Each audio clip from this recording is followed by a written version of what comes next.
Question number 26 है, भारत का सबसे बड़ा बंदरगाह कौन सा है? देखिए, भारत का सबसे बड़ा बंदरगाह, यह बंदरगाह हो जाएगा option number B, Mumbai port. यानी आपका right answer option number B रहेगा, मुंबई पोर्ट। चलिए, क्वेश्चन नंबर 27 है, कंप्यूटर के जनक यानी कि फादर ऑफ कंप्यूटर कौन माने जाते हैं? देखिए, कंप्यूटर के जनक, फादर ऑफ कंप्यूटर यहाँ माने जाते हैं Charles Babbage. Option number B जो है चार्ल्स बेबेज बिल्कुल सही जवाब है। चलिए, क्वेश्चन नंबर 28 है, कौन सा विटामिन सूर्य की रोशनी से प्राप्त होती है? देखिए, विटामिन जो कि सूर्य की रोशनी से प्राप्त होती है, यह हो जाएगा option number D, vitamin D. आपका right answer option number D रहेगा, विटामिन डी। चलिए, क्वेश्चन नंबर 29 है, सत्यमेव जयते को कहां से लिया गया है? देखिए, सत्यमेव जयते को लिया गया है उपनिषद से। ऑप्शन नंबर बी जो है इस क्वेश्चन का बिल्कुल सही जवाब है। चलिए, क्वेश्चन नंबर 30 है, भारत में लोकसभा के कुल कितने सदस्य होते हैं? देखिए, लोकसभा के कुल सदस्य भारत में होते हैं 545। ऑप्शन नंबर सी जो है 545 बिल्कुल सही जवाब है। चलिए, क्वेश्चन नंबर 31 है, संविधान सभा के स्थायी अध्यक्ष कौन थे? देखिए, संविधान सभा के स्थायी अध्यक्ष यह थे doctor Rajendra Prasad. Option number A जो है राजेंद्र प्रसाद बिल्कुल सही जवाब है। चलिए, क्वेश्चन नंबर 32 है, भारत में सबसे ज्यादा जनसंख्या वाला राज्य कौन सा है? महाराष्ट्र, उत्तर प्रदेश, बिहार या फिर पश्चिम बंगाल? तो right answer option number B रहेगा, उत्तर प्रदेश, जो कि भारत में सबसे ज्यादा जनसंख्या वाला राज्य है। ऑप्शन नंबर बी इस क्वेश्चन का बिल्कुल सही जवाब है। चलिए, आपका अगला सवाल है, विश्व का सबसे बड़ा महाद्वीप कौन सा है?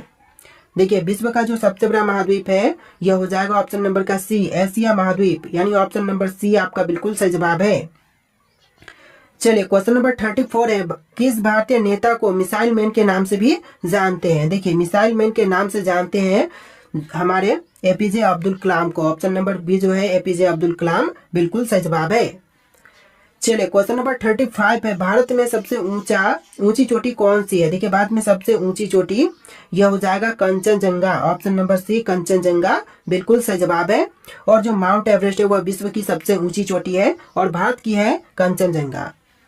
चलिए, क्वेश्चन नंबर 36 है, ग्रीन हाउस इफेक्ट का मुख्य कारण कौन सी गैस होती है? ग्रीन हाउस इफेक्ट का जो मुख्य कारण होती है यह होती है कार्बन डाइऑक्साइड गैस। तो ऑप्शन नंबर बी जो है कार्बन डाइऑक्साइड बिल्कुल सही जवाब है। चलिए, क्वेश्चन नंबर 37 है, पंचायती राज व्यवस्था पहली बार भारत में किस राज्य में लागू की गई थी? तो देखिए, पंचायती राज व्यवस्था जो है वह पहली बार भारत के राज्य राजस्थान में लागू किया गया था। तो राइट आंसर जो है ऑप्शन नंबर ए रहेगा, राजस्थान राज्य। चलिए, क्वेश्चन नंबर 38 है, भारत का सबसे बड़ा रेल जंक्शन कौन सा है?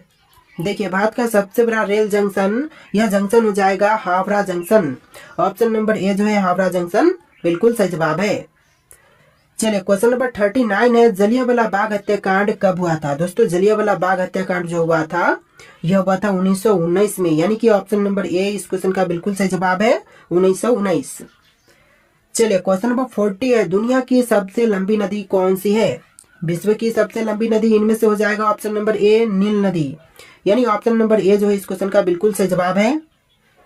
चलिए, अगला सवाल है, भारतीय राष्ट्रीय ध्वज को किसने डिजाइन किया था? देखिए, भारतीय राष्ट्रीय ध्वज को डिजाइन करने वाले यह है पिंगली वेंकैया। ऑप्शन नंबर सी, पिंगली वेंकैया बिल्कुल सही जवाब है।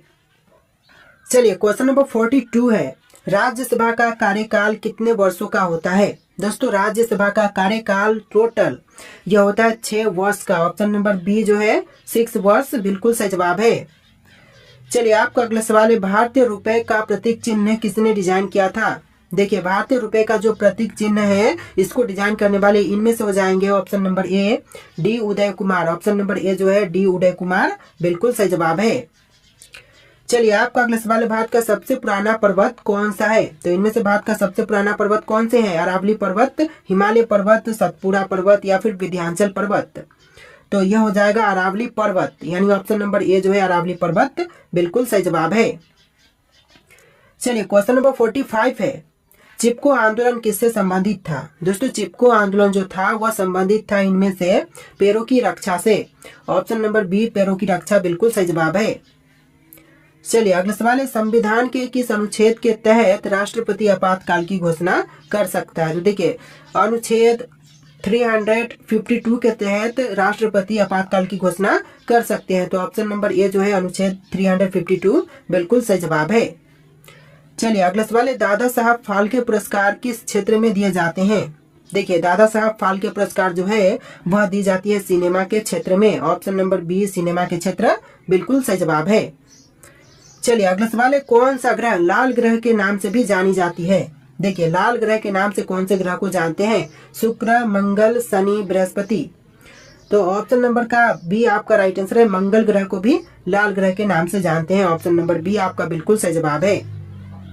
चलिए अगला सवाल है, भारतीय संविधान में कितनी अनुसूचियां यानी कि शेड्यूल्स हैं? तो देखिए भारतीय संविधान में अनुसूचियां टोटल 12 है। ऑप्शन नंबर बी 12 इस क्वेश्चन का बिल्कुल सही जवाब है। चलिए क्वेश्चन नंबर 50 है, दक्षिण गंगा किस नदी को कहा जाता है? देखिए दक्षिण गंगा जो कहते हैं यह कही जाती है गोदावरी को। और क्वेश्चन यहाँ पर उल्टा भी बन सकता है कि दक्षिण भारत की गंगा किसे कहा जाता है? तो यह गोदावरी नदी को कहते हैं। ऑप्शन नंबर बी इस क्वेश्चन का बिल्कुल सही